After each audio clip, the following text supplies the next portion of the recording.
یک روز بارانی، علی جوانی را می‌بیند که در ایستگاه اتوبوس پول کیفش را گم کرده و نگران است.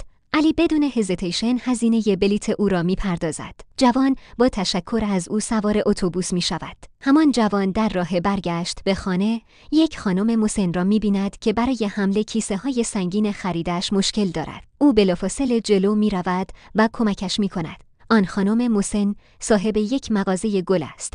فردای آن روز، وقتی یک پیک موتوری افسرده را می‌بیند که به نظر روز سختی داشته، یک شاخ گل رایگان به او هدیه می‌دهد. پیک موتوری با آن گل به خانه می‌رود و آن را به دختر کوچکش که بیمار است هدیه می‌کند. لبخند دخترک خستگی روز سخت پدر را از بین می‌برد. چند هفته بعد، علی در یک روز سخت کاری، در حالی که ناامید روی نیمکت پارک نشسته، همان پیک موتوری را می‌بیند که یک بسته برایش دارد. داخل بسته یک شاخ گل تازه و یک یادداشت است: مهربانی تو یک چرخه زیبا را به راه انداخت. نوشته روی صفحه: یک کمک کوچک می‌تواند دنیایی را تغییر دهد.